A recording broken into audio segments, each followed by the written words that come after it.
నమస్కారం. ఆంధ్రప్రదేశ్ ప్రజలారా మిమ్మల్ని భయపెడతాను కాదు ఈ వార్త నేను ఇచ్చేది. బట్ జాగ్రత్తగా ఉండండి. గతంలో చెడ్డీ గ్యాంగ్ అని విన్నాం గుర్తుందా? తర్వాత పార్దీ గ్యాంగ్ అని విన్నాం గుర్తుందా? కొత్తగా థార్ గ్యాంగ్.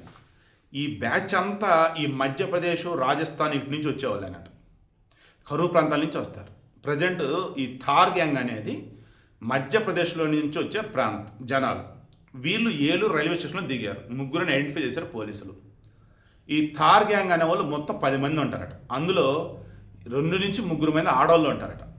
ఈ ఆడవాళ్ళు ఈ మగవాళ్ళు కలగలిపి పగలంతా దుప్పట్లు అమ్మటాలు, ప్లాస్టిక్ ఏదైనా అమ్మటాలు, ఇలా ఇళ్ళంటే తిరిగేసి అమ్ముతూ ఎక్కడెక్కడ ఇల్లు క్లోజ్ చేసి ఉన్నాయి, అది కూడా శివారు ప్రాంతాలు, హైవేకి కనెక్ట్ అయి ఉన్న ప్రాంతాలు లేదా మెయిన్ రోడ్ కనెక్ట్ అయి ఉండి ఊరు బయట ఉండేవి, చివరగా ఉండేవి చూసుకుంటారు. అందులో జనాలు లేనివి ఏవైతే ఇల్లు మార్క్ చేసుకుంటారు పగలు. ఇక ఈవినింగ్ వెళ్ళిపోతారు. వెళ్ళిపోయి పడుకుంటారు, లేదా వాళ్ళు కాసు మాత్రం రెడీ చేసి పెట్టుకుంటారు. తెల్లారుజామున 1 గంట నుంచి 3 వరకు ఆపరేషన్ స్టార్ట్ అవుతుంది. ఆ మూమెంట్లో పగలు ఏదైతే రెక్కి చేసుకుని వచ్చారో ఆ ఇంటికి వెళ్తారు. తాళాలు తీసి వేరే రోడ్లో వెళ్ళిపోయి ఇంట్లోకి వెళ్ళిపోయి వీలైన మొత్తం తీసేసుకుంటారు. ఆ మూమెంట్లో ఇంట్లో ఎవరైనా ఉన్నారనుకో వాళ్ళు చంపేస్తారట.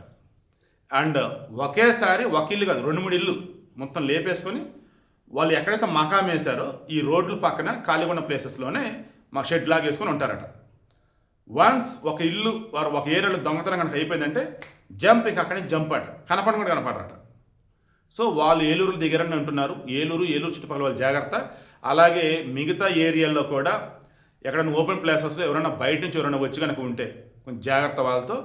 అండ్ ఇళ్ల మధ్యగాన అనుమానాస్పదంగా తిరుగుతూ ఉంటే 112 112 పోలీసు ఖచ్చితంగా కంప్లైంట్ అయితే ఇవ్వండి. భయపడకండి, ధైర్యంగా ఉండండి.